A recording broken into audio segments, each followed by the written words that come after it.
the people of the Lord come together, sabi in the Bible, kung nagkakaisa daw tayo sa kanyang pangalan, nandoon siya. And one name of God is actually He's the great I am. No? Siya yung I am. And ang sentro natin, walang iba kundi yung I am. Come on! So ibig sabihin, grabe, kasama natin yung presensya niya sa ating kalagitnaan. And if ever man na meron kang hinihiling sa puso mo ngayong umagang ito, believe it in your heart, kapatid. Ask God's will about it. And it will be given to you. Claim it in Jesus' name. Tayo po ay manalangin. Lord, we thank you. Because truly you are the I am. And you will reveal yourself to us, Lord, this morning. Na you are so much more, Lord, sa aming mga buhay. At Lord, magpapatotoo ka sa amin. Hihipo ka ng mga puso ng mga tao. At higit sa lahat, Lord, papakita mo sa amin yung kadakilaan mo sa aming mga buhay. This we pray in the name of Jesus Christ. Amen and amen. Praise God. Okay, malaya pumakaw po ang bawat isa. Welcome sa I Am series natin. Ito pong I Am na to, these are the 7 I Ams of Jesus pagdating sa Book of John. And ang focus po natin, ang Book of John, and kung paano si Jesus nagpakilala in so many ways. Actually, kung nandito kayo po last week, ang pinag-usapan natin is all about the bread of life. Amen?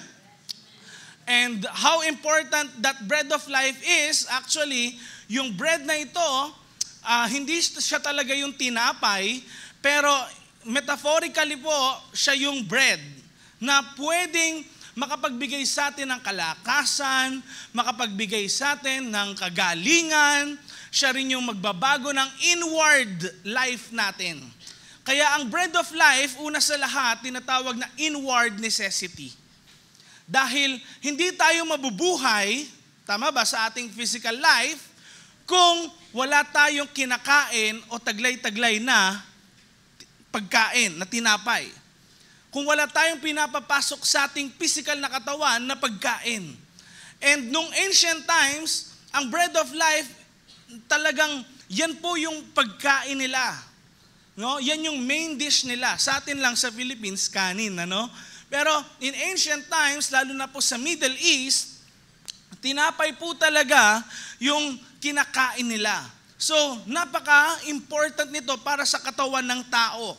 Now, sinasabi naman ni Jesus that He is the bread of life, hindi in a physical sense, pero spiritual sense. Amen? That is why, kaya nating mabuhay o pwede tayong magkaroon ng eternal life kapag tinanggap natin siya sa ating buhay. No? And yun yung tinatawag na inward necessity. Na kung saan ito yung kailangan ng ating spiritual naman na buhay. Amen? And today po, nagpakilala naman si Jesus as the light of the world. Sabay-sabay nyo nga po akong sabayan sa pagbasa nito. I am the light of the world. Amen. Now, alam natin kung gaano po ka-essential yung ilaw. Lalo ng morning service ito, no? Kailangan ng ilaw, ng araw, para makita natin ang ating daraanan. Or kahit kapag gabi, may buwan or merong mga apoy, or pwedeng may light bulbs dyan sa streets, kung saan tayo lalakad. Ano po? Napaka-importante ng ilaw. Just imagine po a life na walang ilaw. No? Kahit sabihin nating morning, kadiliman. Or kahit yung mga ilaw na yan na nakikita natin, meron tayong light bulbs, fluorescent lights, o ano mga lights yan, imaginein po natin ang buhay kung walang ilaw. Example pwede ho ba tayong tumayo muna lahat? May activity lang tayo. Okay, walang KJ, lahat sasama, okay? Tayo lang tayo lahat. Okay? And then pumikit ka, kapatid. Pikit ka, pikit. Okay, walang didila. Okay? And then sa pagpikit mong yan, sige nga, kumamay ka ng 10 tao. Kamay ka 10 tao. Kaya ba? Nakapikit. Okay. Okay. Okay, nakuha niyo na po mga kapatid. Dilat na kayo, tingin na po kayo sa akin. Okay, wag muna kayo po, tingin muna kayo sa akin. Nakuha niyo po ngayon kung gaano kaimportante na meron tayong ilaw o liwanag. Ang hirap mabuhay pala kung nabubuhay tayo sa kadiliman. Malaya po tayo mga kaupo. Ayan. So, ang light of the world naman ay tinatawag din po nating outward necessity. No? Ito yung kung saan kailangan natin sa ating pamumuhay bilang tao. No? Kung kanina, para lang tayo mabuhay sa ating mga sarili, yung bread of life, ang light of the world naman ay isang necessity ng buong mundo, necessity ng bawat isa sa atin sa ating pamumuhay. Kaya si Jesus po in John chapter 8 verse 12, anong sabi niya? Ako ang ilaw ng mundo. Magkakaroon ng ilaw ang buhay ng taong sumusunod sa akin. At hindi na siya maglalakad sa dilim. Now, in the Bible po, para natin ma-interpret kung ano yung ibig sabihin ni Jesus na ako ang ilaw ng mundo, hindi tayo po pwedeng kung ano na lang nasa isipan ho natin, yun na lang yung sasabihin nating ibig sabihin ng Scripture. Kaya ho may tinatawag na context. So bago yung verse 12, actually, merong verse 1 to 11. Amen. Now, alamin natin ano yung ibig sabihin ng light of the world na sinabi ni Jesus kasi parang ito na yung conclusion niya sa nangyari sa verse 1 to 11. And I know you are excited, amen, na malaman bakit si Jesus ang light of the world. Bakit nga ba niya binanggit ito? Bakit ito yung naging, yung nasa sa puso niya, yung na binanggit niya sa lahat ng mga sumusunod sa kanya. Alam niyo po, may nangyari at that time dahil si Jesus po ay pumupunta sa mga bayan, mga templo, kahit saang lugar. May time na kung saan, ito po ang nangyari sa chapter 8, verse 1 to 11. Meron pong babaeng nahuli sa akto ng pangangaliwa. Okay? O in other words, pangangalunya, in the act of adultery. So, alam niyo po, yung adultery na lang, yan po ay moikeia. Sabihin nga natin, moikeia, na ibig sabihin po, disloyalty, unfaithfulness, infidelity. Kung ikaw ay may asawa at ikaw ay nagkaroon ng sexual relation sa hindi mo asawa, yun ang tinatawag na adultery. Yung intimate things na ginagawa mo sa person na kung saan kinumit mo yung sarili mo, ginagawa mo sa iba, yun po ay tinatawag na adultery. Now, in ancient times, actually, ito pong kasalanang ito, it comes with a heavy punishment sa almost lahat ng culture sa buong mundo. Kahit hindi po Jewish culture, talagang mabigat ho ito, yung punishment na to. And matindi ho yung pagparusa sa mga to. Sa iba, pinapatay binabato hanggang mamatay. Yung iba, nakikipag-wage ng war, no? Talagang matindi ho. And, ewan ko kung napanood nyo na to, next slide, alam nyo yung Troy, no? Or familiar kayo sa Greek mythology. Alam nyo po, nangyari yung fall of a city ng Troy, dahil saan? Sa infidelity. Dahil ho, may asawa ng iba, no, kinuha nung prince ng Troy. Kaya nagkaroon ng massive war. And kung alam niyo po yung Trojan horse, makita natin, okay, yan. Kaya merong movie na yan, actually, nag-start na masira o bumagsak yung city ng Troy dahil saan? Anong sin? Adultery. So, makikita natin na because of adultery, pwedeng marami hong mga kasalanan o maraming mga hindi magaganda na yung mangyari sa buhay ng mga tao, hindi lang sa isang tao, kundi kahit sa isang bansa. Pwede palang madamay yun, ano? Now, in this case, mga kapatid, dahil in ancient times, kaya po napakabigat nito, dahil influence po ng Greek culture din ang lahat, alam ng lahat yung storya rin na yan, no? Ng Troy, and ang problema dun sa sin na yon is hindi ko natuloy alam kung kailan ka ba faithful at kailan mo ulit pwedeng gawin yung nagawa mo na noon. Kaya para ho sa kanila, kahit din sa ibang mga culture, kapag nahuli sila sa sin ng adultery, pinapatay na nila sarili nila. May mga ganun hong nangyayari. Kasi napaka-shameful noon. Na malaman yung bagay na yon. Dahil hindi ka na kailanman pwede mapagkatiwalaan pala. Okay? Alam niyo po, one thing, kaya mo sinasamahan yung mga tao sa paligid mo kasi may tiwala ka sa kanila. Pero paano pag nagkaroon na ng lamat yung trust na yon? Baka lumayo ka na sa kanila. And that is why yung sin po ng adultery is a heavy thing in ancient time.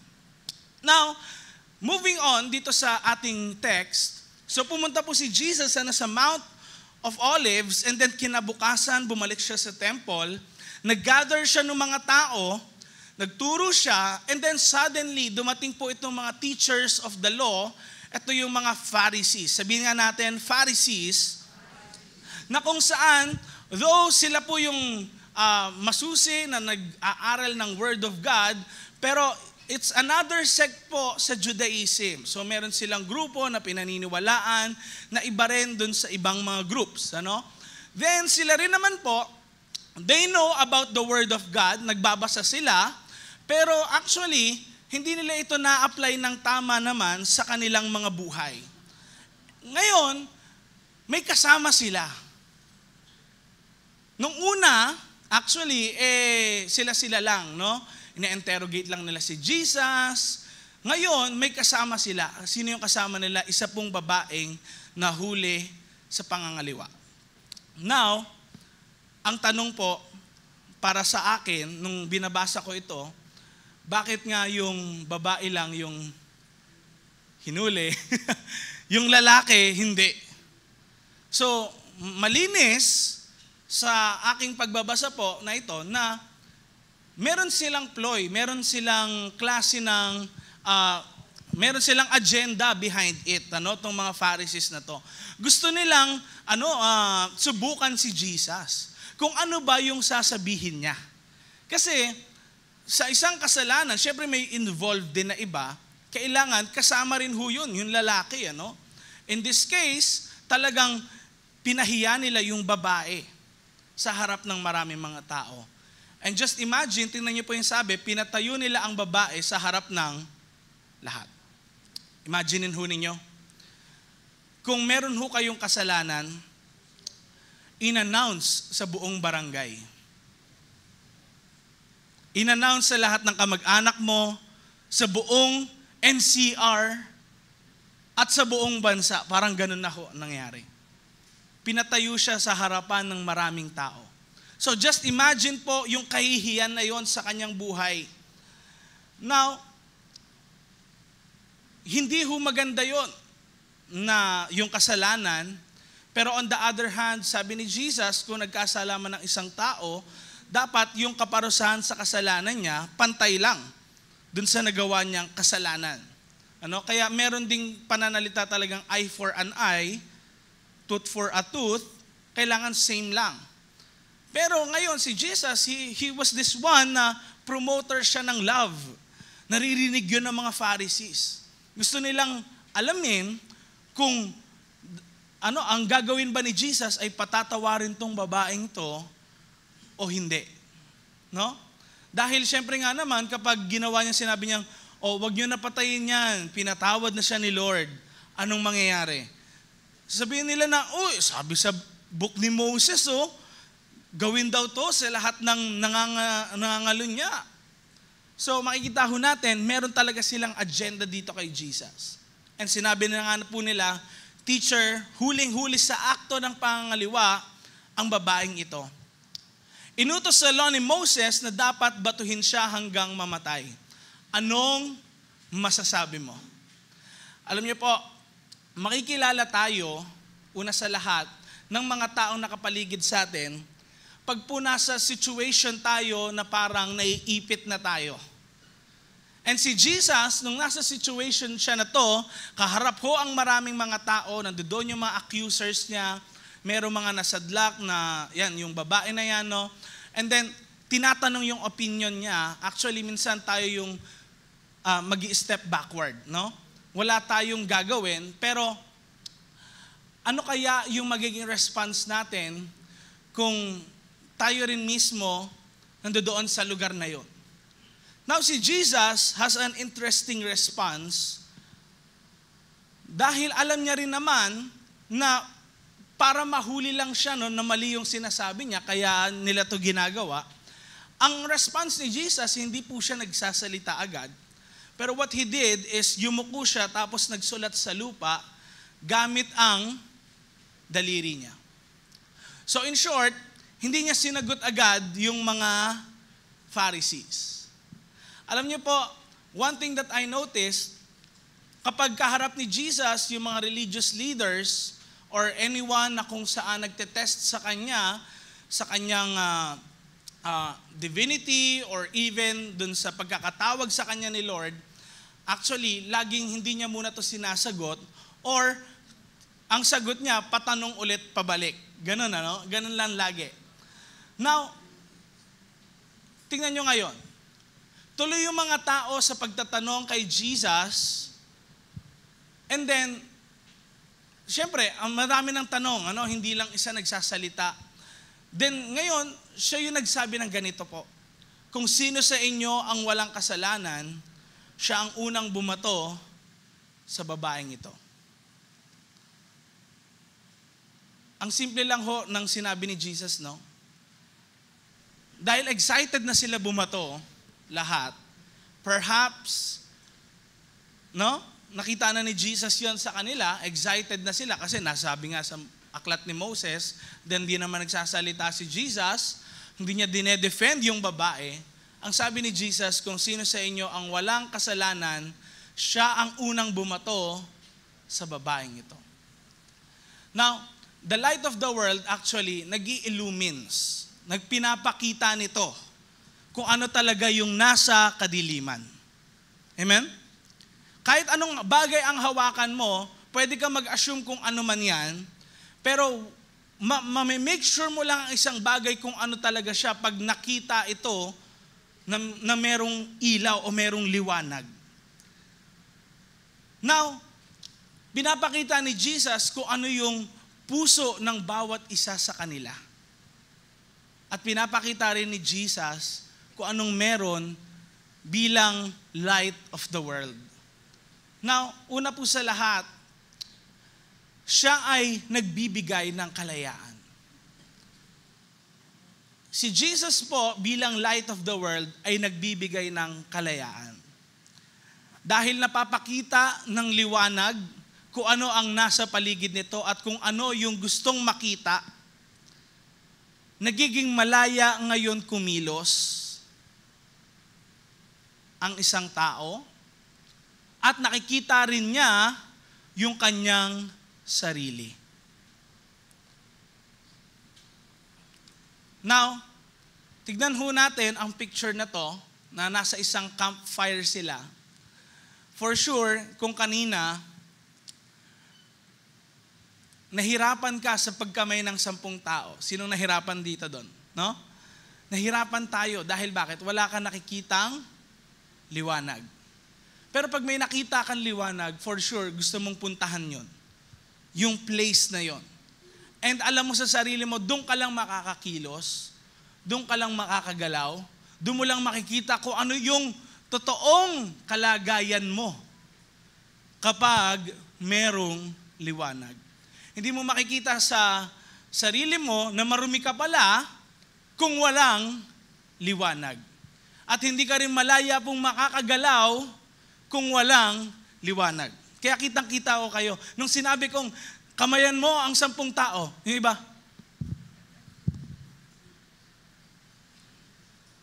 ganun lang. Hindi naglalakad, hindi lumalabas. Dahil bakit? Walang liwanag. And one thing na ginagawa ni Jesus sa pagkakataon pong ito, nagpapalaya siya sa mga tao. one thing na nakakapagpalaya po sa atin ay nakikita natin kung ano yung estado ng ating mga sarili. Pag nakilala mo na kung sino ka, lumalaya ka sa sinasabi ng mga tao sa paligid mo, lumalaya ka dun sa sarili mong pagtingin sa sarili mo. Napaka-confident mo, pero pag humarap ka na sa salamin, meron ka palang dumi sa sarili mo. Kaya, kapag merong ilaw, mga kapatid, lumalaya ang mga tao. Sa pagkilos, sa pamumuhay, at ganun din sa kanilang pakikitungo sa mga kapwa. Nakilala ng mga tao ngayon yung sarili nila. Teka, ako ba makasalanan ba ako? Bakit ko nga pala ito babatuhin, tong taong ito? Meron pa akong kasalanan na hindi ko napagpapatawad sa Panginoon? No? Now, after nito po, mga kapatid, si Jesus po ay yumuko at nagsulat ulit siya sa lupa. Napaka-interesting po nitong segment na to dito sa text dahil nakita ko po na walang indication kung ano ba yung sinulat ni Jesus. So ako naman bilang nag-aaral ng salita ng Diyos, nag-experiment din tayo, no? Meron tayong mga hypothesis. Hypothesis lang naman, hindi ibig sabihin ito talaga yung nangyari.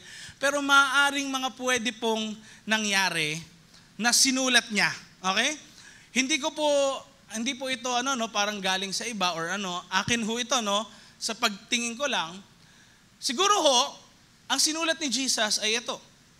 In John chapter 13 kasi, nagbigay siya ng bagong utos. Ano yon? Love one another as I have loved you. So you must love one another. Perhaps, ito po yung naisulat niya sa lupa, loving one another. Dahil yung pagmamahal, nung panahon ni Jesus na yon, hindi talaga yun yung sentro ng relihiyon ng mga tao, paniniwala ng mga tao. Mas concerned sila sa holiness kaysa sa pagmamahal sa kapwa. Mas concerned sila sa pagtingin ng mga tao sa kanila kaysa sa pagmamahal nila sa mga tao. No? Masyado pong self-centered yung mga tao nung time na yun. Kaya ngayon si Jesus nag-command, love one another as I have loved you. Now, one thing din na pwede nating masabi, kung ano nga ba yung sinulat ni Jesus, pwedeng ganito, forgiven. Pinatawad siya sa kanyang mga kasalanan. Or, sabihin natin, pwede rin pong nakalagay dyan, adultery, yung mismong kasalanan ng babae. Ano hong nangyayari kapag kayo nagsulat sa alikabok o sa sand? Ano nangyayari? Nabubura rin. Diba? Hinahangin din. Maaari forgiven or yung mismong kasalanan yung sinulat ni Jesus. And nabubura rin yun. Amen? Pag nandoon siya sa buhay ng mga tao, perhaps ito po. And marami pong scholars naman, ito po yung pinaniniwalaan nila. Pwedeng mga pangalan daw po ng mga Pariseyo yung sinulat ni Jesus. Okay? Bakit kaya magsusulat si Jesus ng mga pangalan ng Pariseyo? No? Dito. Based po ito sa Jeremiah chapter 17, verse 13. So sabi po sa magandang balita, Biblia, sabi sa Jeremiah chapter 17, next slide please. Next slide natin.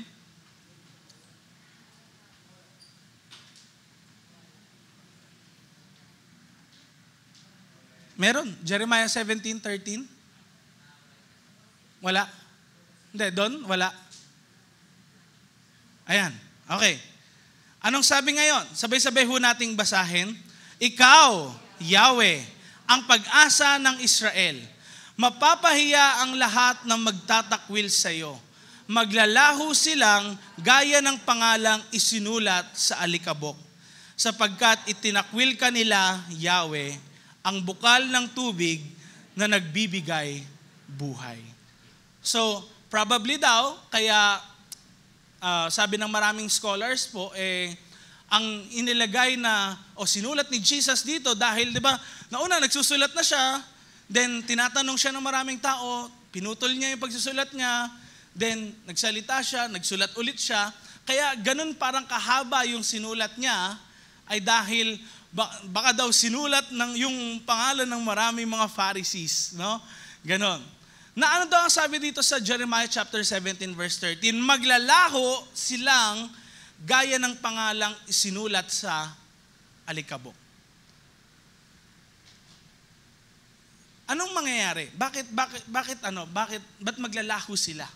Na parang pangalang sinulat sa alikabok. Lahat daw ng magtatakwil kay Jesus. Lahat ng hindi tatanggap sa Kanya bilang light of the world.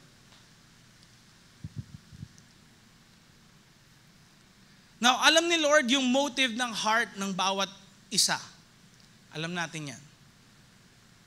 Now, alam niya kung ano yung nasa sa puso ng mga Pharisees na ito, simula't simula pa. Ngayon, kung itatakwil natin si Jesus, siya na yung nagbigay ng kalayaan sa atin. Pinakita niya kung ano yung kalagayan natin. Saan mo ba gustong isulat yung pangalan mo? Sa alikabok o sa book of life? So, ibig sabihin, sa madaling salita, kailangan wag natin pala itakwil si Jesus. Amen? Wag natin pala siya itakwil. Kailangan tanggapin natin siya at mahalin natin. Now, kaya tignan niyo po, nung ngayon, narinig nila yung sinabi ni Jesus na yung unang bumato, yung walang kasalanan, siya yung unang bumato.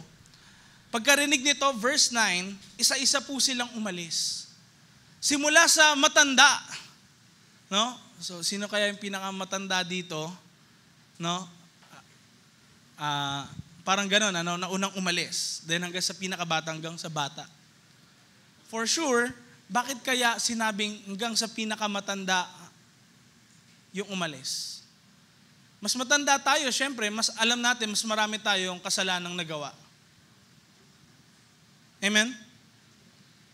Nevertheless, kung sa isang tao na bata at may kasalanan, kasalanan pa rin sa mata ng Diyos, pantay-pantay.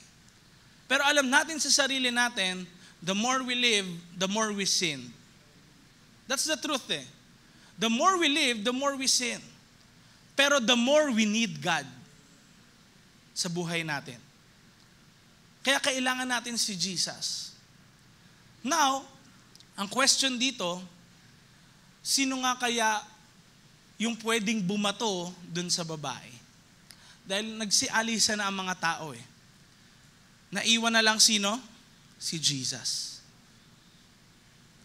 Ngayon, nung naiwan siya at yung babae, mga kapatid, kung ilalagay ho natin ang ating sarili dun sa sitwasyon ng babae, alam nung babae na ibig sabihin si Jesus, ang tingin niya sa sarili niya talaga, He is the right one na kaya mag-judge dun sa babae. Now, tumayo na si Jesus ngayon, verse 10. At tinanong niya po yung babae, ang tanong niya, nasaan na sila? Wala bang naiwan para husgahan ka?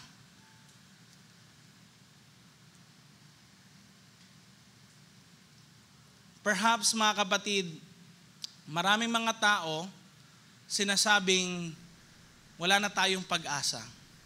Pero bilang light of the world, kaya niya po sinabing siya yung ilaw ng mundo dahil siya po yung ating, pakita natin, pag-asa. Kung una, nagbibigay siya ng kalayaan at nakikita natin ang ating mga sarili, no? Sa harapan niya, bilang light of the world, siya po yung nagbibigay ng pag-asa. Alam natin may pag-asa una sa lahat kung walang magja-judge sa atin. Example na lang ho, ano? Kung magkaroon man ho ng kasalanan ang isang tao at kailangan isadlak sa korte, paano kung walang gustong mag-judge? Ano mangyayari ho sa kaso? Mafo-forfeit, madidismiss. Now, ang mga gustong mag-judge at that time ay yung mga tao. Pero kailangan ho nating maintindihan, bakit nga ba in the Bible, may mga laws na kung saan may time na nagpapapatay si Lord, may time na hindi naman niya ginagawa yun, ano. Nakadepende ho kasi yun dun sa culture ng mga tao nung time na yun. So syempre kapag yung time na yun ay pinapatay sila, inaagrabyado sila, or may mga ginagawang di maganda, ang utos naman ni Lord ay gawin din sa kanila yun. No? Sa mga kalaban nila, yung mga ganong bagay. Or kapag yung kasalanan sobrang talamak, dun lang pinapayagan ni God. May mga instances lang po na ganon. Hindi yun yung for 2,000 years, yun yung law ni God. Hindi po, no? Nag-iiba-iba rin po yun. By timing. An example po nito is nung panahon ni Gloria, o ni President Gloria Macapagal Arroyo, ang mga evangelical churches po at that time, agree sila sa death penalty. No? Yun ang nangyayari po noon, panahon ni Gloria Macapagal Arroyo. Bakit? Kasi ho, yung crime rate sa Philippines, umaakyat. Kaya marami hong evangelical churches agree sa death penalty. Pagdating naman nung pamumuno po ni President Rodrigo Duterte, ano na nangyari? Hindi na sila agree sa death penalty. Bakit po? Kasi yung crime rate bumababa na. So makikita ho natin yung law nag-a-adjust depending sa circumstance. Ano po? Ng time na yon. Now, in a sense naman dito po sa babaeng ito, nagbigay si Jesus ng pag-asa sa kanya. Walang humusga kahit sino man.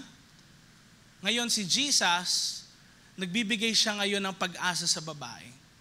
Dahil umalis na yung mga accusers niya, umalis na yung mga gusto siyang patayin, gawa ng di maganda.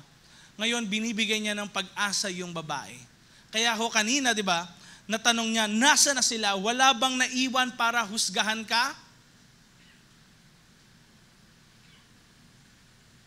Kasi at the end of the day, pinapakita ni Jesus na walang pwedeng manghusga sa iyo dahil hindi sila nakakita sa dilim. Ako yung liwanag eh. Ako yung makakapaghusga sa iyo. Now, kung titignan ho natin, kahit sa mga culture ng Filipinos, sa mga provinces, next slide, alam niyo ho kung bakit sila naglalagay ng ilaw sa kanyang mga tahanan, lalo na kapag brown out or kapag walang kuryente, lalo na rin kapag gabi may mga kandilang sinisindihan. Bakit ho kaya? Dahil yung fire, kahit sa maraming mga culture, ang sinisimbolo ho nito ay liberty, no? Hindi lang liberty, pagpapalaya, kundi merong pag-asa sa kinabukasan. One example po is kung pupunta tayo lahat, amen, sa Amerika, magkaroon tayo ng chance, alam niyo ho yung Statue of Liberty na yan, di ba, merong hawak na torch, may apoy. In many cultures po across the world, hindi lang sa Amerika, yung one symbol of hope ay fire. Yun. Ano? Pag-asa sa kinabukasan. Kaya, even kahit sa mga Catholics or kahit sa ibang mga religions, pag may namatay ho, di ba na kamag-anak, anong ginagawa nila sa tahanan? Naglalagay ng kandila. Para daw mag-guide yung spirit nung namatay. Bakit? Ibig sabihin, walang pag-asa nung una, yung namatay. Pag naglagay daw ng kandila, may pag-asa sila ngayon makarating sa pupuntahan nila. So makikita nyo, across the culture sa buong mundo, it's a symbol of hope. And bilang light of the world si Jesus, He is the symbol of hope. Amen? He is actually our hope. Siya yun mismo yung pag-asa ho natin, na kailangan ho nating makita sa ating mga buhay. Now, hindi ko ho sinasabi at pinopromote dito na mag-anho kayo ng kandila, magtirik ng kandila sa mga bahay. Hindi ho, Sinasabi ko lang ho na ang apoy talaga o ilaw, nagiging simbolo ito ng pag-asa sa maraming mga tao. Amen? Next slide. Now, sabi ng babae, wala daw, na-advance kayo. Sa verse 11 tayo muna. Okay, nung sinabi ngayon, tinanong siya kung yung mga tao ba may nanghusga ba dun sa babae. Sa verse 11, ang sabi na ng babae, wala po sir. No, wala daw nanghusga sa kanya. Ngayon, sabi naman ni Jesus, umuwi ka na, pero wag ka nang gagawa ulit ng kasalanan. Ano po bang ginagawa, una sa lahat, primary ng ilaw pagdating sa daraanan natin? Yun po ay nagbibigay liwanag para makita natin yung mga nakaharang, kung madadapa ba tayo, may bangin ba dyan. Ganun ho ang ginagawa ng liwanag. Kaya point number 3 na pinakita na kanina, siya po ay nagbibigay ng gabay. Hindi sinabi dito ni Jesus na, ganun ba? Wala na ba sila? O sige, ano ulit wala na nakakita. Gawin mo na ulit. Ano ka ulit? Mangaliwa ka ulit dyan. Okay na. Hindi sinabi ni Jesus na ganun. Ang sabi niya, umuwi ka na pero wag ka nang gagawa ulit ng kasalanan. Nadapa ka. Bumangon ka ulit. Tapos, pag may nakita ka na nakaharang, wag ka na magpadapa ulit. Ang nangyayari ho, sa marami rin, may ilaw na hawak ang marami sa atin. Sample lang, gesture lang tayo. Ano ba, may hawak tayong apoy na ganyan, May ilaw tayong hawak, yan, ganyan. Then, may nakita ka na, madatapa ka na, anong gagawin ng marami? I-ignore yon, tas madadapa sila. Nakita na nila, pero di nila pinansin, nadadapa pa rin sila. Ang sinasabi ni Jesus, mga kapatid, is, bilang ilaw, i-guide kita dun sa tama. Para hindi ka madapa ulit. Nangyari na nga to sa iyo eh. Huwag mo nang ulitin ulit. Amen? Now, bakit nagbibigay ng gabay? Dahil gusto ni Lord maging maayos ho yung journey natin. Pwedeng nakakapagod ho ang journey bilang Kristiyano. Ang tagal mo ng Kristiyano. Pero, kaya ka rin hindi makarating dun sa dapat mong puntahan agad-agad. Dahil along the way, perhaps ini-ignore na lang natin yung nakikita natin na mga mali na bagay. And ang nangyayari po, dahil sa pag-ignore natin ng mga nakalagay sa harapan natin, nadadapa ang bawat isa sa atin. Kaya may mga bagay na hindi na tayo natuto. Sinong nasabihan ka na gano'n ng magulang mo rin, hindi ka na natuto. Or ng leader mo, hindi ka na natuto. Now, alam natin po, in ancient times, ang ginagamit ng mga tao para maging maliwanag yung daanan nila ay yung sulo. Yang ganyan. Torch na tinatawag. Pero nung time kasi na wala pa daw yung gasera. Actually, yung gasera na imbento lang nung 300 AD na. Panahon na nila Constantine yon, yung gasera na yon. Nung una lang, mga sulo lang po talaga ang kinagamit para makita yung daraanan. Now, ito po mga kapatid, nung una, nagbigay si Jesus ng kalayaan. Pangalawa, pag-asa. Pangatlo, gabay. Na alam mo na ngayon paano ka mamumuhay. Ito naman po ngayon, ang sabi ng verse 12, nagsalita ulit si Jesus sa mga Pharisees, ako ang ilaw ng mundo. Magkakaroon ng ilaw ang buhay ng taong sumusunod sa akin. At hindi na siya maglalakad sa dilim. Point number 4, siya po ay nagbibigay ng kaliwanagan. Ano yung number 1? Kalayaan. Number 2? Number 3? Number 4? Kaliwanagan. Now, ano ibig sabihin ho ng pagiging ilaw na ito? Ano yung binibigay niya sa ating kaliwanagan na ito? Yung sinabi niya ho sa mga Pharisees, next slide, sa verse na ito, emphasize natin yung magkakaroon ng ilaw ang buhay. No, yung ilaw ngayon, hindi lang basta nandiyan dyan, nagniningning sa buong mundo, kung hindi ano daw, yung ilaw nasa buhay ng isang tao. Alam niyo po, pagdating sa Jewish poetry nila, meron silang tinatawag na poetry na kung saan nag-i-increase, kumbaga, yung isang bagay. Parang mas nalalaman mo to specific, parang ganun, from generalized to specific, ganun ho. No? Laging nangyayari yon. So, kay Jesus, tingnan niyo po, ako ang ilaw ng mundo. Generalized.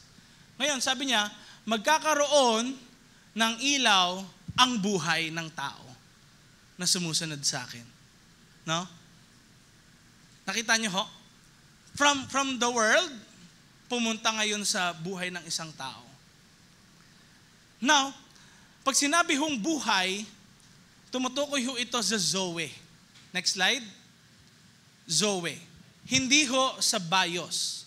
Alam ko po, ilang Sundays ko na to ata nasasabi sa inyo, ang bios, yun yung life na napuputol, namamatay, no? Pero ang Zoe, from physical to spiritual, eternal life. Kahit nabubuhay ka sa mundong ito, of course, yung katawan mo mamamatay, pero yung kaluluwa mo, buhay pa rin. Amen? Nandiyan dyan yan. Kaya lang, saan nga pupunta yon? Sa kapahamakan ba o sa magandang buhay? Now, yung Zoe na binibigay ni Jesus sa buhay ng bawat isa ay makakamtan lang kung magkakaroon daw ng ilaw ang bawat isa na susunod sa Kanya. Kaya, hindi po pwede na magkaroon ka ng physical life na kung saan parang heaven on earth kung walang ilaw. Tandaan niyo po, si Jesus, hindi lang siya pang eternal na inaalam natin na pag namatay, no, ano na yung magiging buhay mo. Kundi si Jesus, kahit dito ikaw ay nabubuhay, magiging guide mo siya sa buhay mo dito sa lupa. Kaya saklaw niya yung physical hanggang spiritual. Amen? And next, ano naman yung sabi? Kung kanina, sinabi niya, ilaw ng mundo, then magkakaroon ng ilaw ang buhay ng tao. Next, hindi na siya maglalakad sa dilim. Tingnan nyo, no? From generalized, sa buhay na ngayon ng tao, tapos sa pamumuhay na. Anong sabi? Hindi na siya maglalakad sa dilim. Hindi ho ang ilaw nasa unahan ng tao, nasa likuran, ang ilaw ay nasa sa atin mismo. Yun ho ang ilaw. Ngayon, magagawa daw nating maglakad sa dilim. Now, ano hong ibig sabihin ng kadiliman? Ang kadiliman po ay tumutukoy sa kasalanan. Kapag sinabing hindi na maglalakad sa dilim, tumutukoy po ito sa hindi na pamumuhay sa kasalanan. Pag sinabi hong pamumuhay sa kasalanan, hindi po ito yung hindi na nagkakasala. Okay? Para malinaw ho. Ang hindi pamumuhay sa kasalanan, hindi po yung hindi na siya nagkakasala. Kung hindi, ito po ay hindi ka na in bondage ng kasalanan. Hindi ka naggapos ng kasalanan sa buhay mo. Kaya nga, nauna na, di ba, number 1, kalayaan. Yun ang binibigay ng ilaw ng mundo. Ano pa? Pag-asa. Ano pa? Gabay. Pangatlo, kaliwanagan. meron ngayong difference yung taong sumusunod sa Diyos at yung hindi sumusunod sa Kanya. Ano yun? Perhaps, kapatid, meron kang addiction sa buhay mo or meron kang kasalanan na patuloy mong ginagawa na nagagawa mo, kaya kang palayain ni Lord dyan na hindi na yung kasalanan nagko-control sa buhay mo. Kung magkakasala ka, maaaring dahil na-tempt ka, nahulog ka sa temptation, ikaw na lang ay nanghina at nagkasala, no? Yun na lang. Pero yung pamumuhay sa kasalanan, it's as if yung buong buhay mo sa isang araw, yung thoughts mo, lahat ng pumapasok sa isip mo sa mga tao, puro kabulastugan, kalibugan, at marami pang iba na hindi magaganda. Pati pananalita, kasama po doon. Yung pananalita mo, baka puro hindi magaganda ang lumalabas na kung saan puro mura.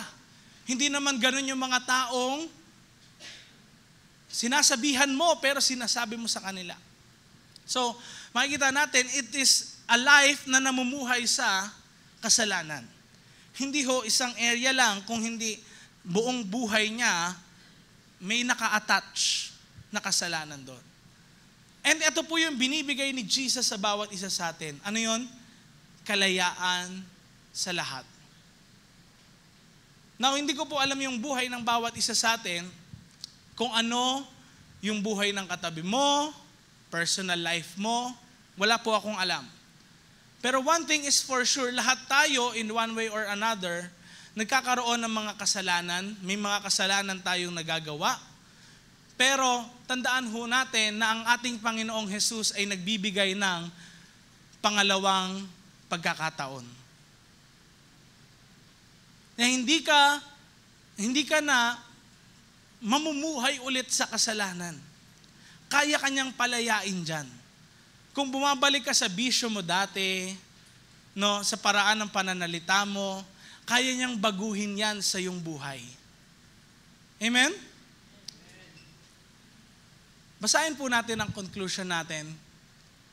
Sabay-sabay po natin itong basahin. 1, 2, 3, go. Ang mensaheng ito ay nagtuturo sa atin tungkol sa kapangyarihan ng biyaya ng Diyos. Kung paanong ang babaeng nangangalunya ay binigyan ng pangalawang pagkakataon, mararanasan din natin ang pagpapatawad at pagbabago ng Diyos. Gaano man kalalim ang ating mga kasalanan o gaano man kabigat ang ating mga pasanin, nakahanda si Jesus na buhatin tayo at palayain tayo. Maaari po bang pumikit ang bawat isa sa atin, tayo yumuko at manalangin sa Panginoon? Hinihilingan ko po kayo na lumapit sa ating Panginoong Jesus. Kung gusto mong lumaya sa isang kasalanan na yan, or alam mo sa sarili mo, meron kang nagagawang hindi maganda sa harapan ng Diyos, kahiya-hiya ang bagay na yan, ang ating Panginoong Jesus ay nagbibigay ng pangalawang pagkakataon sa bawat isa sa atin.